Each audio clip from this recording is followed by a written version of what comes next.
디모데후서 3장 14절에서 17절까지의 말씀입니다.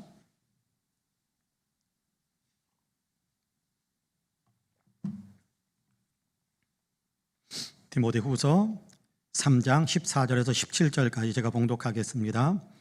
그러나 너는 배우고 확신한 일에 거하라. 너는 내가 누구에게서 배운 것을 알며 또 어려서부터 성경을 알았나니 성경은 능히 너로 하여금 그리스도 예수 안에 있는 믿음으로 말미암아 구원에 이르는 지혜가 있게 하느니라. 모든 성경은 하나님의 감동으로 된 것으로 교훈과 책망과 바르게 함과 의로 교육하기에 유익하니 이는 하나님의 사람으로 온전하게 하며 모든 선한 일을 행할 능력을 갖추게 하려 함이라. 아멘. 이 말씀에 큰 은혜가 있기를 원합니다. 할렐루야. 옆에 있는 분들과 눈으로만 인사 한번 합시다. 하나님이 당신을 참 사랑하십니다. 눈으로만 인사 한번 합시다. 하나님이 당신을 참 사랑하십니다. 나도 당신을 사랑합니다. 눈으로 한 번 더 인사할까요? 나도 당신을 사랑합니다. 눈으로 한 번만 더 인사합시다. 당신 참 괜찮은 사람입니다. 네, 참 괜찮은 사람입니다. 성경에만 이스라엘 나라라는 이름이 나오는 것은 아니고 현재에도 이스라엘이라는 나라가 존속하고 있습니다. 이스라엘이라는 나라는 중동 상류국들에 둘러싸여 있으면서도 석유가 한 방울도 나오지 않는 나라였습니다. 이로 인한 고통은 너무나도 컸지요. 왜냐하면 이스라엘을 미워하는 중동의 산유국들이 이스라엘에게는 석유 공급을 안 하는 겁니다. 그러니까 얼마나 힘들었겠습니까? 우회로 또 다른 외부에 있는 나라들에서 싣고 와야 되고, 그러니까 얼마나 많이 힘들었겠습니까? 그런데 지금은 이스라엘은 오히려 석유를 이웃 나라인 이집트나 요르단 등에 수출하는 나라가 되었습니다. 루슈킨이라는 한 청년이 성경에 대한 믿음을 통해서, 루슈킨은 한 청년의 성경에 대한 믿음 때문에 일어난 일입니다. 루슈킨은 러시아에서 지질학을 공부한 후에 석유 채굴 회사에서 한 10여 년 동안 근무를 하다가 이스라엘로 이민해서 들어왔습니다. 이스라엘에 들어와 봤더니 산유국들에 둘러싸여 있으면서도 정작 이스라엘 땅에서는 기름이 한 방울도 나지 않는다라는 것이 도저히 받아들일 수가 없는 그런 현실이었습니다. 분명 이스라엘 땅 어딘가에도 석유가 묻혀 있을 것이다라는 생각을 했습니다. 그래서 어디에 석유가 묻혀 있을 것인가라는 것을 생각하다가 성경을 찾기 시작했습니다. 구약 성경을 읽기 시작했는데 모세가 세상을 떠나기 전 백성들을 위해 축복하는 그런 말씀이 기록되어져 있는 신명기 33장을 읽으면서 거기까지 읽어가다가 24절쯤에서 이런 말씀을 만나게 됩니다. 아셀에 대하여는, 아셀 지파에 대한 이야기죠. 아셀에 대하여는 일렀으되 아셀은 아들들 중에 더 복을 받으며 그의 형제들에게 기쁨이 되며 그의 발이 기름에 잠기리로다 라는 말씀을 읽으면서 그는 무릎을 쳤답니다. 발이 기름에 잠기리로다. 기름에 발이 잠기게 된다. 이건 틀림없이 아셀 지파의 땅에 기름, 석유가 있다라는 것을 알려주시는 말씀이다라는 확신을 하게 됩니다.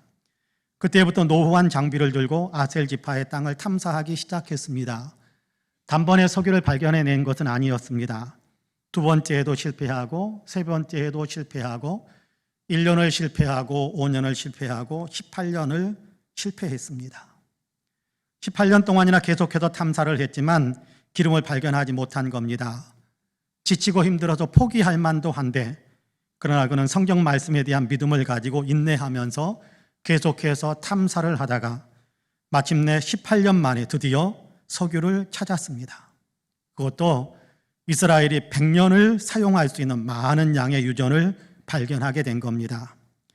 이로 인해 이스라엘 정부는 더 적극적으로 탐사에 참여하게 되었고, 아셀 지파와 이스라엘 12지파의 땅이 분배된 곳을 보면 아셀 지파가 있고 바로 밑에는 스불론 지파가 있습니다. 해안가를 따라서 아셀 지파가 있고 바로 밑에 스불론 지파가 있는데, 계속해서 탐사를 하다가 아셀 지파와 스불론 지파의 땅과 그리고 그 옆에 있는 해안에서 많은 천연가스와 그리고 세계에서 매장량이 두 번째로 많은 그런 유전을 발견하게 됩니다. 그래서 2010년부터 본격적으로 석유를 채굴하고 천연가스를 또 이렇게 채굴해내기 시작한 겁니다. 성경 말씀을 믿은 한 사람의 믿음으로 이스라엘은 이제 아주 강력한 산유국이 된 것입니다. 성경은 위대한 책입니다. 성경이 위대한 책인 것은 석유를 찾게 해 주어서만은 아닙니다. 석유를 발견하게 한 것도 대단한 일이지만 성경에는 석유보다 더 소중한 보배들이 담겨져 있습니다. 믿음으로 읽는 사람들은 성경 안에 있는 그 보배들을 자기의 것으로 누리면서 살아가고 있습니다.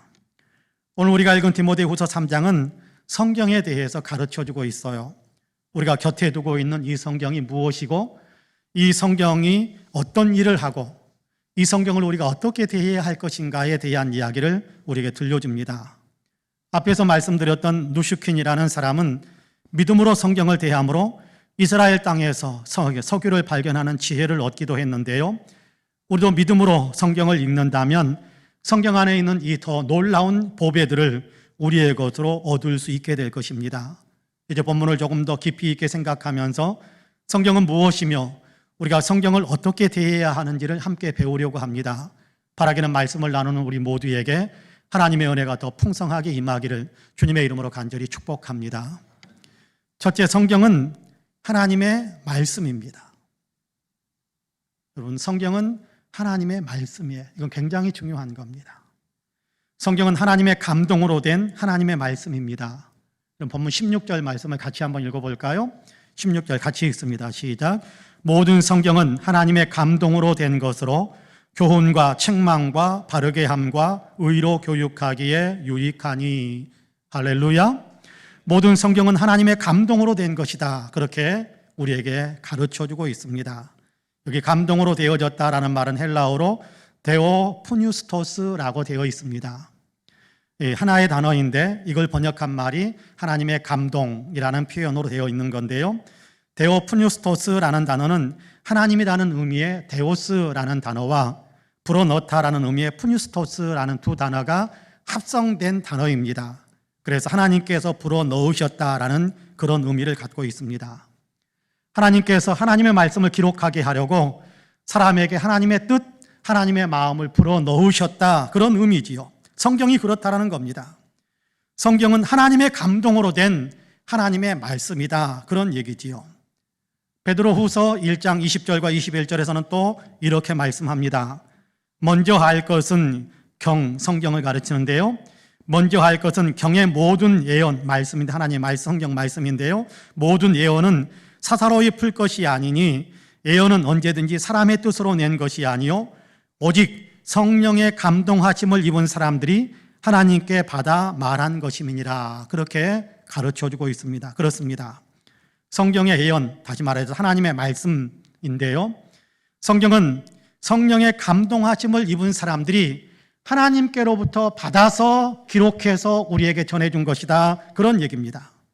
하나님께서 기록하기 원하는 내용을 성령의 감동을 통해서 사람들에게 불어넣어 주시니까 성령의 영감을 받은 사람들이 그것을 기록해 놓은 것이 바로 성경 말씀, 하나님의 말씀이다라고 이야기하는 겁니다. 성경은 하나님께 받아서 기록한 하나님의 말씀이라는 거지요. 그렇습니다. 사람이 기록했지만, 사람의 글로 기록했지만 성경은 하나님의 감동으로 된, 하나님께서 기록할 내용을 불어넣어 주셔서 기록하게 하신 하나님의 말씀입니다. 창세기부터 요한계시록까지 성경은 66권의 작은 책들이 하나로 묶어져 있는 그런 책인데요. 창세기가 기록된 때부터 요한계시록 기록된 때까지, 성경 66권이 기록된 때까지 그 기간들은 약 1600년의 시간이 걸렸다라고 성경을 연구하는 학자들이 그렇게 밝혀냈습니다. 66권을 기록하는데 동원된 사람은, 하나님의 감동에 붙잡혀서 성경을 기록한 사람은 39명 또는 40명, 약 40명 그렇게 이야기합니다. 이 40명 가운데는, 이 40명 몇 면을 살펴보면 어떤 사람은 왕도 있고 어떤 사람은 농부도 있고 어떤 사람은 예언자도 있고 어떤 사람들은 어부도 있고 등등 다양한 신분의 사람들이었다라는 사실을 알게 됩니다. 이들은 서로 모릅니다. 서로를 모릅니다.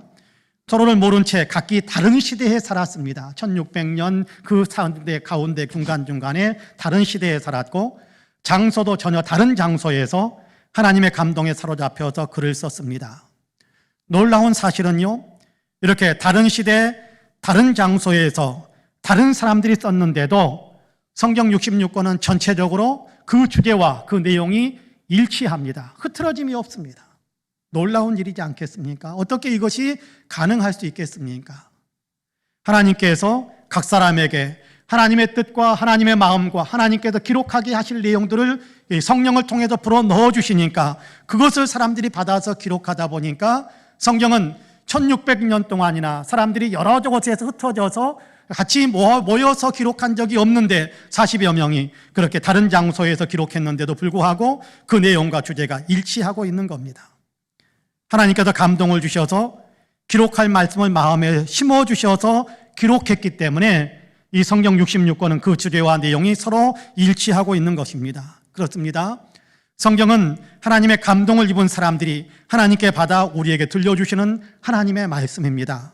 성도 여러분께서도 성경을 하나님께서 감동을 불어넣으셔서 기록하게 하신 하나님의 말씀이다라는 사실을 굳게 믿으시기를 간절히 기원합니다. 빌리 그레이엄 목사님, 아마 그 이름을 들어보신 분 대부분이 그 이름을 들어보셨을 거라고 생각하는데요. 그분의 자서전을 읽어보면 그분의 생애 가운데 전환점들이 있다라고 알 수 있게 되는데 그 전환점 가운데서 굉장히 아주 큰 전환점으로 제게 다가왔던 그의 생애를 보면서 이 부분이 이분에게서는 굉장히 큰 전환점이었구나라고 느껴지는 그런 부분이 있었습니다.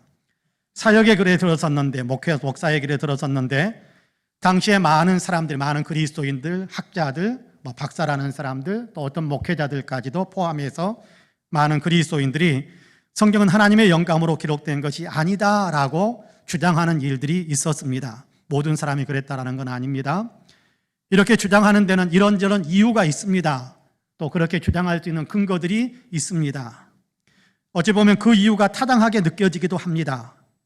그래서 빌리 그레이엄 목사님은 자기도 의심까지는 아니었지만 그러면도 많이 혼란스러웠다고 합니다. 이걸 굳게 믿어야 될 것인가 말 것인가 혼란스러운 때가 있었답니다. 이 문제를 풀어야 했습니다. 하나님의 말씀이다라고 믿지 않는다면 어떻게 설교를 할 수 있겠습니까?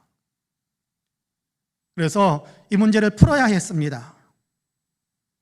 그런 성경을 뒤적이며 성경을 찾으면서 읽고 또 읽으면서 또 여러 자료들을 읽고 또 읽기도 했습니다. 기도하고 묵상하기도 했습니다. 어느 날도 무거운 마음으로 달빛 아래에서 뒷산에 오른 그레이엄 목사님은 성경책을 앞에 놓고 무릎을 꿇고 하나님 앞에 고백하기 위해 앉았습니다. 그는 여전히 사람들이 제기하는 철학적이고 심리학적이고 이런저런 문제들에 대해서 답을 찾을 수는 없었지만 그러나 그 가운데에서도 하나님께 고백하고 싶었던 말이 있었던가 봐요. 그의 자서전을 보면 이렇게 기록하고 있습니다. 하나님께 최대한 솔직히 털어놓으려 했으나 아직 입 밖으로 나오지 않는 말이 있었다. 마침내 성령에 힘입어 나는 이렇게 고백했다. 아버지, 믿음으로 이 책을 아버지의 말씀으로 받아들입니다. 지식적 의문과 회의보다 저는 믿음을 선택하며 저는 믿음을 더 앞자리에 두겠습니다. 성경이 아버지의 영감으로 된 하나님의 말씀임을 믿겠습니다. 라고 고백합니다. 물론 이성적인 의문이 다 풀린 것은 아니지만 하나님께서 그렇게 말씀하셨으니 성경은 하나님의 감동으로 기록된 하나님의 말씀임을 저는 굳게 믿겠습니다. 저는 믿습니다라고 믿음을 고백합니다. 이 믿음을 고백하고 자리에서 일어나는데 몇 달 동안 느끼지 못했던 하나님의 능력을 느낄 수 있었다고 합니다. 영혼에서 벌어진 영적 전투에서 이겨 마리아와 가슴으로 승리의 기쁨을 회복할 수 있었다고 고백합니다.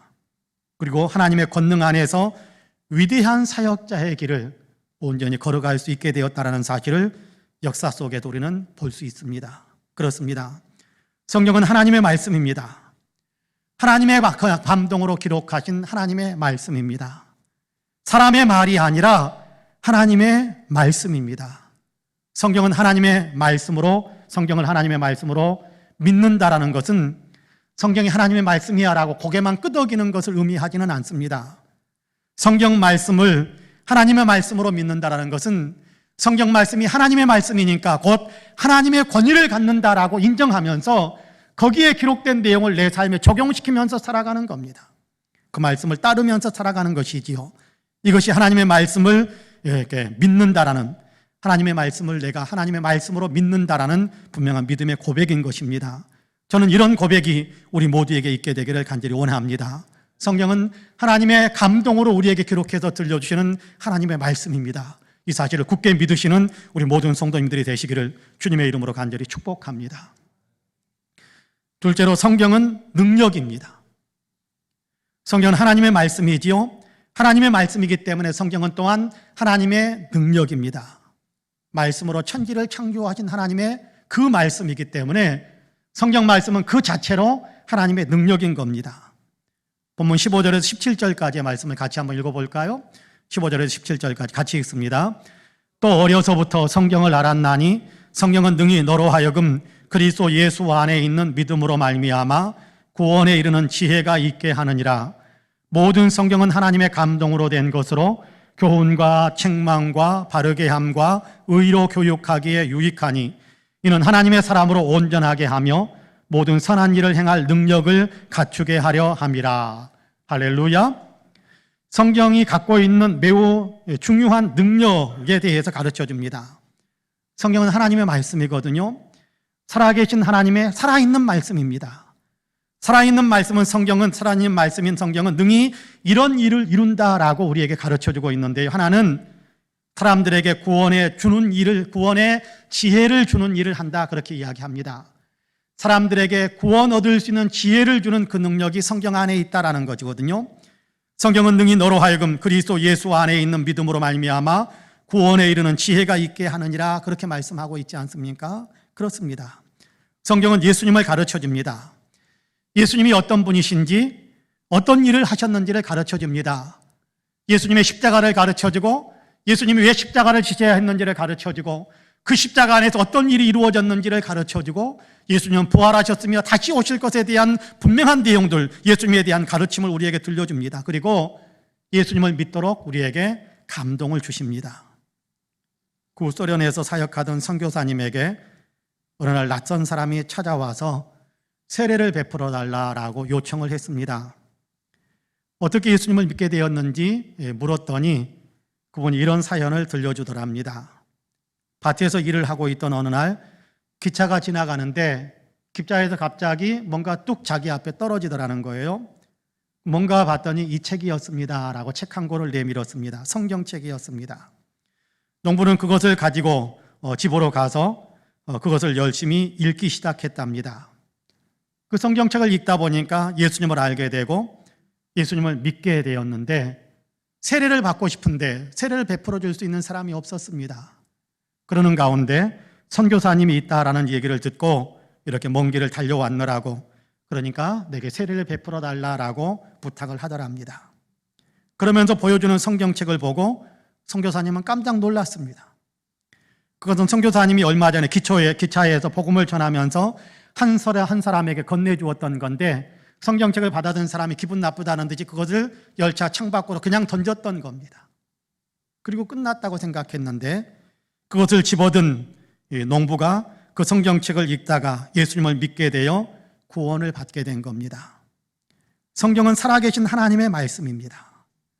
하나님의 말씀이기 때문에 그 말씀을 통해서 하나님께서 직접 역사하시는 거예요.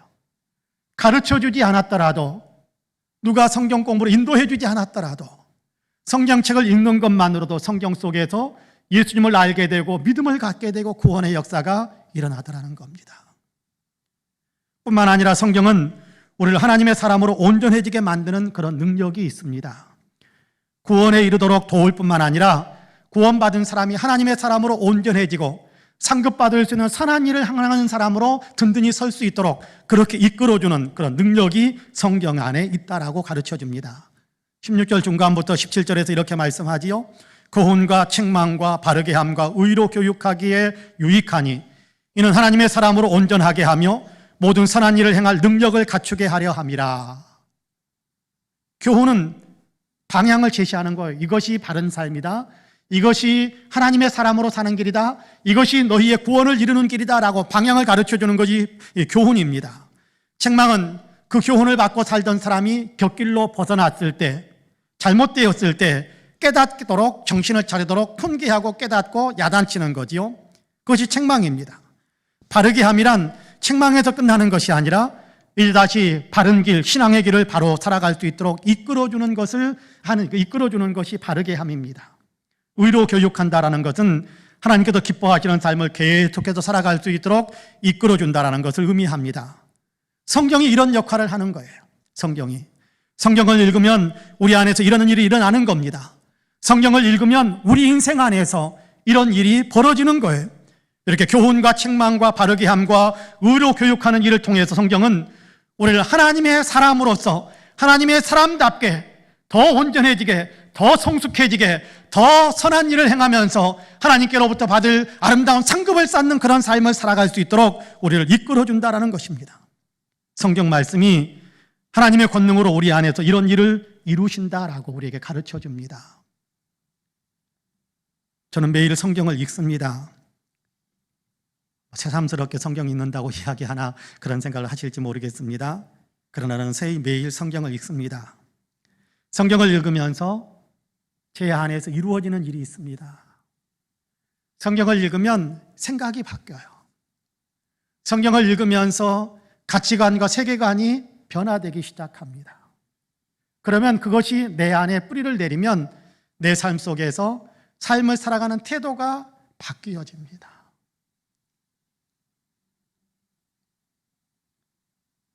성경 말씀에 내 자신을 늘 비추어 보게 되는데 그러다 보면 제게 있는 모난 부분들도 많이 깨닫기도 합니다. 교만하고 순간을 잘 참지 못하는 다혈질적인 성격인데 특별히 나는 마음이 온유하고 겸손하니 내게 와서 나를 배우라라고 말씀하시는 주님의 말씀을 더 많이 생각하려고 했습니다. 이 말씀이 나의 속사람을 많이 변화시키고 있습니다. 다른 사람을 이해하려는 폭을 조금씩 더 넓어지게 만들고 다른 사람을 배려하려는 마음을 더 풍성하게 갖도록 그렇게 내 속에서 역사를 일으키고 있습니다. 물론 아직 한참 멀었습니다. 그러면서 성경을 읽고 묵상하는 가운데 예전에 비해서는 더 많이 겸손해지고 더 많이 온유하게 사람들을 대해주고 품어주려는 마음이 예전보다는 훨씬 더 커지고 있는 것이 사실입니다. 저는 이 사실을 깨닫습니다. 느끼곤 합니다. 하나님의 말씀인 성경이 내 안에서 살아 역사하고 있기 때문입니다. 하나님의 사람으로 조금이나마 더 성숙해지도록 이끌어주는 것이지요. 제 안에서만 이런 일을 이룬다라고 저는 생각하지 않습니다. 저는 우리 성도님들 가운데서도 믿음의 사람답게 변화되어져 가는 사람들의 삶의 태도들을 또 그렇게 살아가는 삶의 모습들을 많이 보고 있습니다. 말씀이 많이 적용되고 있는 분들이 제 눈에 많이 보입니다. 더 많은 사람들이 이렇게 말씀의 능력에 붙잡혀서 더욱 성숙한 믿음의 사람으로 성숙해지기를 간절히 원합니다. 말씀을 접하면, 말씀을 가까이 하면, 말씀을 읽어가면 그것이 내 안에서 나를 변화시켜요. 이거는요, 말씀을 가까이 해보는 사람이면 누구나 느낍니다만 그러나 말씀을 가까이 하지 않는 사람은 결코 느끼지 못하는 것입니다. 말씀을 먹으면, 말씀을 읽으면, 말씀을 가까이 하면 그 말씀이 내 안에서 내 생각과 내 가치관과 삶의 태도를 변화시키는 놀라운 역사를 만들어요. 그래서 하나님의 사람답게 더욱 성숙한 믿음의 사람으로, 그래서 하나님께서 기뻐하시는 일을 행할 수 있는 사람으로, 그렇게 능력 있는 사람으로 그렇게 내 자신을 변화시킨다는 겁니다. 그렇습니다. 성경은 우리를 하나님의 사람으로 온전하게 변화시킵니다. 성경은 하나님의 말씀이거든요.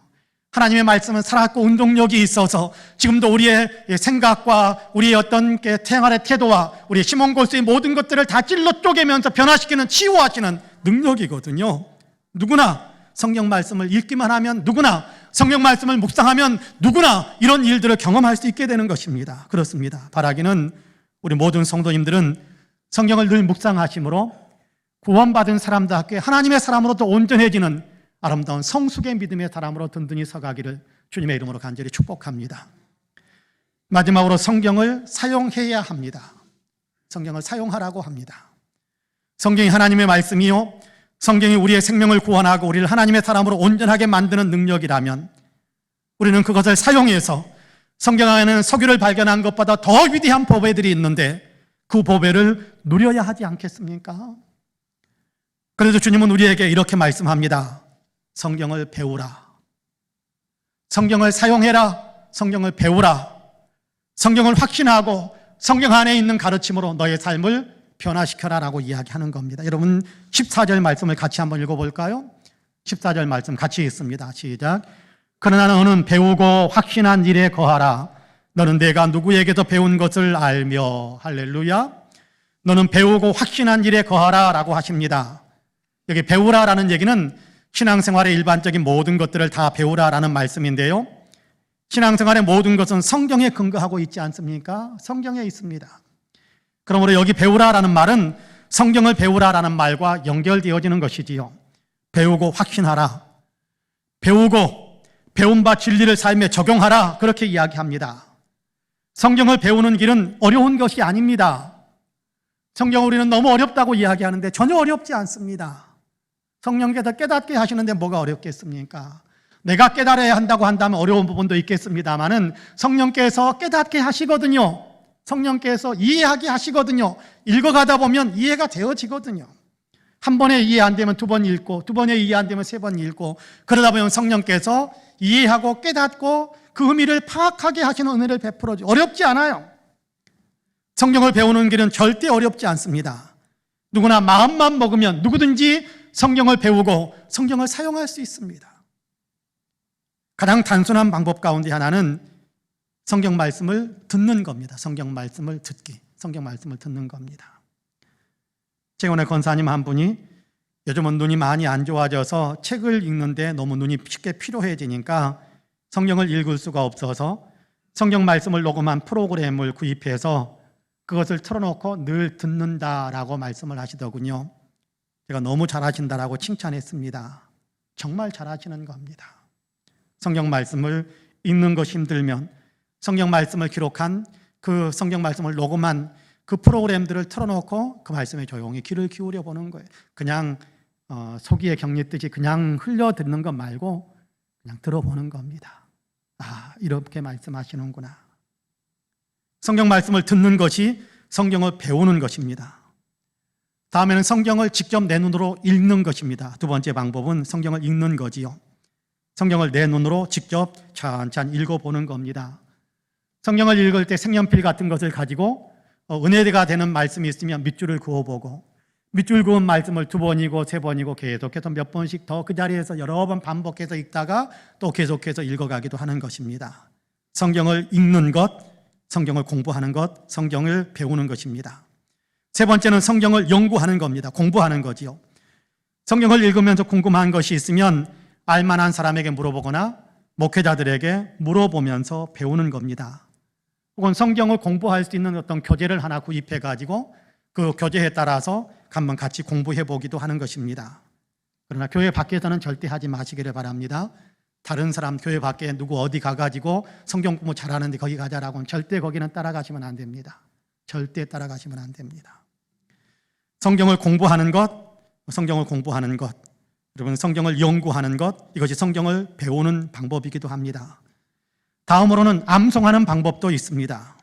성경 구절을 외우는 겁니다. 외우는 것이 힘들다고 하는데요, 아마 외우는 것 이야기하니까 벌써부터 나하고는 상관없는 일이야라고 생각하시는 분들이 혹 계실지 모르겠습니다.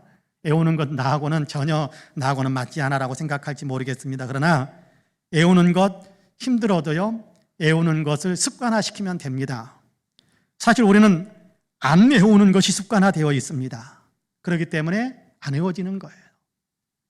그러나 습관을 내가 외우겠다라고 마음을 먹고 외우기 시작하면, 외우는 습관을 만들게 되면 한 구절을 외울 때보다 두 번째 구절을 외울 때는 더 쉽게 외우고 세 번째 구절을 외울 때는 더 쉽게 외울 수 있게 됩니다. 습관, 외우는 것을 습관으로 한번 만들어 보시기를 바랍니다. 특별히 두 구절 정도를 정해놓고, 오늘 우리가 예배를 드렸으니까 이 말씀 한 두 구절 정도, 중요하게 생각하는 그 두 구절 정도를 여러분 노트나 아니면 종이에다 써가지고 잘 보이는 데다 한번 두세요. 일주일 동안 매일 이 말씀을 읽고 또 암송해보고 읽고 암송해보고 한번 시도해보세요. 시도해보세요. 그러면 외워져요. 두 주일 동안, 한 주일 동안 두 구절 못 외우겠습니까? 외워져요. 외워집니다. 하나님께서는 우리에게 뇌를 주셨는데 외울 수 있는 뇌를 주셨어요. 못 외우는 뇌가 아니라 하나님께서 창조하신 뇌는 외울 수 있는 뇌예요. 외울 수 있도록 우리에게 뇌의 능력을 부어주셨어요. 해보세요. 물론 잊어버리기도 합니다만 잊어버린 것은 다시 외우면 됩니다. 잊어버렸던 것을 다시 외우면 이전보다 더 훨씬 빨리 외웁니다. 안 된다면 시도조차 안 하면 평생 동안 한 구절도 못 외우고 우리가 세상을 떠날 것입니다. 그러나 해보자라는 어떤 생각으로 시도해보면 놀랍게도 우리는 많은 분량을 외울 수 있게 될 것입니다. 주님이 부르시는 그때까지 우리는 정말 많은 구절들을 암송할 수 있게 될 것이라고 저는 생각합니다. 시작해 보시기를 바랍니다. 성경을 배우는 가장 중요한 길이 있는데 그것은 묵상하는 겁니다. 말씀을 생각하는 거지요. 말씀을 들었으면 들은 것을 생각하는 겁니다. 읽은 말씀을 또 생각하는 겁니다. 공부하고 연구했던 것을 또 생각해 보는 겁니다. 외웠으니까 한번 내 그만큼 외웠으니까 라고 그냥 놔둬버리는 것이 아니라 외운 말씀도 또다시 생각하고 반복해서 또 외웠던 것을 생각해 보는 겁니다. 그러면 그 묵상하고 그 생각했던 말씀이 마음에 새겨지고 말씀이 깨달아지고 그러면 그 말씀이 내 마음에 새겨지면 나의 생각과 가치관이 변화가 일어나기 시작해요. 하나님의 사람으로도 온전하게 변화되어지는 놀라운 역사들이 일어나는 겁니다. 이것은 성경을 배우는 길입니다. 베레아 사람들은 이렇게 성경을 배웠다라고 성경은 가르쳐 줍니다. 사도행전 17장 11절과 12절 말씀입니다.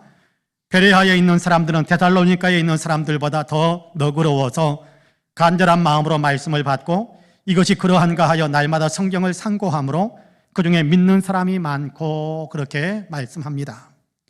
간절한 마음으로 말씀을 받고 성경 말씀을 들을 때 간절한 말씀으로 받아들였다. 정말 품기 위해서 받아들였다. 그런 얘기죠. 간절한 마음으로 말씀을 받고 이것이 그러한가 하여 날마다 성경을 상고했다라고 합니다. 거짓말하는 거 아니야? 이거 진짜야? 그래서 세밀하게 살폈다라는 거예요. 구약 성경을 비교해서 살펴보기도 했을 것이고, 그러니까 성경에 있는 내용들과 연결시켜서 여러분도 한번 그렇게 보세요. 박 목사가 설교를 했는데 여러분 박 목사가 설교한 것이 맞는가 여러분 기억했다가 한번 성경을 찾아서 비교해 보세요. 그러면 내 마음속에 더 깊이 들어옵니다. 상고했다, 생각했다, 연구했다, 묵상했다, 이것에 대해서 찾아봤다, 그런 얘기거든요. 그러면요 훨씬 마음에 깊이 들어옵니다. 그러니까 믿는 사람들이 많아지더라, 변화되는 사람들이 많아지더라 라고 이야기하고 있지 않습니까? 그렇습니다. 성경 말씀을 가까이 하면, 마음에 담으면 말씀이 역사를 만드는 거예요. 하나님의 말씀이, 하나님이 역사하시는 거예요. 말씀이 축복을 만드는 겁니다. 여호수아 1장 8절에서는 이렇게 우리에게 들려줍니다. 이 율법책을, 성경책이지요, 이 율법책을 내 입에서 떠나지 말게 하며 주야로 그것을 묵상하여 그 안에 기록된 대로 지켜 행하라. 그리하면 내 길이 평탄하게 될 것이며 내가 형통하리라. 그렇게 말씀합니다. 하나님의 말씀을 배우고 따라 살면 삶에 하나님의 복이 임하게 될 것이다 라는 사실을 이야기하는 겁니다. 어느 대기업 사장님이 스트레스로 인해서 정신과 치료를 받다가 담당 의사의 추천을 받아서 찰스 알렌 목사님에게 상담을 요청하게 됩니다. 목사님은 잠시 상담을 한 후에 제가 처방을 해드리겠습니다, 약을 드리겠습니다 그러면서 내가 드리는 약을 매일 5번씩 일주일 동안 먹어야 합니다. 한꺼번에 많이 먹어서도 안 되고 건너뛰어서도 안 되고 먹다가 쉬어서도 안 됩니다. 어떻게 먹느냐 하면 아침에 잠자리에서 일어나면 바로 이 약을 먹고, 아침 식사 후에 먹고, 점심 식사 후에 먹고, 저녁 식사 후에 먹고, 그리고 잠자기 전에 꼭 드셔야 됩니다. 꼭 먹어야 됩니다. 철저하게 처방대로 해야 됩니다 라면서 약봉투를 넘겨주었습니다. 이 사람이 집에 와가지고 약봉투를 열었는데 거기는 물질적인 약이 들어있는 것이 아니라 조그만 종이쪽지 하나가 들어있었습니다. 그 종이쪽지에는 시편 23편이 기록되어져 있었습니다. 여호와는 나의 목자시니 내게 부족함이 없으리로다. 그가 나를 푸른 풀밭에 누이시며 쉴 만한 물가로 인도하시는도다. 내 영혼을 소생시키시고 자기 이름을 위하여 의의 길로 인도하시는도다. 내가 사망의 음침한 골짜기로 다닐지라도 해를 두려워하지 않을 것은 주께서 나와 함께 하심이라. 주의 지팡이와 막대기가 나를 안위하시나이다. 주께서 내 원수의 목전에서 내게 상을 차려주시고 기름을 내 머리에 부으셨으니 내 잔이 넘치나이다. 내 평생의 선하심과 인자하심이 반드시 나를 따르리니 내가 여호와의 집에 영원히 살리로다. 그 쪽지를 받아들고 처음에는 어이가 없었습니다. 장난하나. 스트레스로 인해서, 신경증으로 인해서 고통스러운데 이거 어떻게 상담을 하고 좀 좋은 약을 받을까 했는데 어떻게 이렇게 할 수가 있는가 싶어서 어이가 없어서 팽개치려고도 했습니다. 그러다가 문득 해보자, 처방대로 해보자 라는 생각을 합니다. 그래서 아침에 눈을 뜨자마자 그는 시편 23편의 말씀을 펴들고 무릎을 꿇고 앉았습니다. 여호와는 나의 목자시니 내게 부족함이 없으리로다. 아침 식사 후에도 이 말씀을 읽었습니다. 말씀이 주는 의미를 최대한 받아들이겠다라는 그런 마음으로 읽기 시작했습니다. 점심 후에도, 저녁 식사 후에도, 잠자리에 들기 직전에도 시편 23편을 읽었습니다. 나의 평생의 선하심과 인자하심이 반드시 나를 따르리니. 그렇게 매일 읽고 있는데 어느 순간 그의 마음에 평안이 있다는 사실을 그가 발견합니다. 근심과 긴장이 사라지고 자기의 마음이 평안해져 있는 것을 발견하게 됩니다. 성경이 가르쳐준 대로 목자이신 하나님을 고백할 때 그의 내면 속에 엄청난 변화의 역사가 만들어진 것입니다. 그는 이렇게 고백했습니다. 나는 자신도 모르게 어느덧 푸른 초장 위에 누워 있었습니다. 성경을 사용하면 그 안에 있는 보배가 성경을 사용하는 바로 그 사람 안에 흘러 넘치게 되는 겁니다. 믿으시기 바랍니다. 성경을 사용함으로 성경 안에 있는 하나님의 놀라운 보배를 우리 모든 성도님들도 늘 누리실 수 있게 되기를 축복합니다. 사랑하는 성도 여러분, 성경 안에 든든히 서시기를 바랍니다. 성경 위에 든든히 서시기를 바랍니다. 성경은 하나님의 말씀입니다. 성경은 하나님의 말씀이기 때문에 그 말씀에 하나님의 능력이 있습니다. 성경을 배우고 그 말씀을 확신하시기를 바랍니다. 틀림없이 하나님의 큰 복을 누리게 될 것입니다. 생명의 복, 하나님이 주시는 놀랍고 신비한 복을 누리게 될 것입니다. 영적인 복뿐만 아니라 하나님께서 가르쳐 주시는 지침들을 따르다 보면 세상 속에서도 우리가 얻게 되는 놀라운 축복의 열매들이 맺히게 되는 것, 수많은 사람들이 간증하는 것을 저는 읽습니다. 그렇습니다. 바라기는 성경을 통해 하나님의 큰 복을 풍성하게 누리는 저와 여러분이 다 되시기를 주님의 이름으로 간절히 축복합니다. 아멘. 기도하겠습니다. 은혜와 사랑이 풍성하신 하나님, 우리에게 그리스도 예수를 주시고 그리스도 예수를 담고 있는 특별 계신 성경 말씀을 또한 우리에게 주셔서 감사합니다. 이 성경 말씀을 통해 하나님의 마음을 알고 이 성경 말씀을 통해서 믿음의 길을 알고 이 세상에서 어떻게 살아갈 때 하나님께서 영적인 복을 주시고 또 육적인 복도 허락하시는지를 성경을 통해서 우리로 하여금 배울 수 있도록 길을 열어주셔서 감사합니다. 성경 안에 든든히 서기만 하면 하나님께서 예비하시는 신비하고 놀라운 위대한 보배들을 우리의 삶 속에서 풍성히 누리게 될 텐데 우리가 그동안 성경 말씀을 너무 등한시 여겼지 않았는지, 너무 무시하고 외면하고 있지는 않았는지 생각합니다. 이 시간 말씀을 통해서 다시 한번 우리의 심령을 새롭게 하오니 성경이 하나님의 말씀이기에 하나님 대하듯이 존귀하게 여기며 하나님 성경 말씀 속에 하나님의 능력이 있다는 사실을 알기에 읽으면서 하나님의 능력들을 체험하고 성경 말씀을 늘 사용함으로 주님께서 약속하신 위대한 축복 속에 더 깊이 들어가는 우리 모든 성도님들이 다 될 수 있도록 역사해 주옵소서. 감사드리며 예수님의 이름으로 기도하옵나이다. 아멘.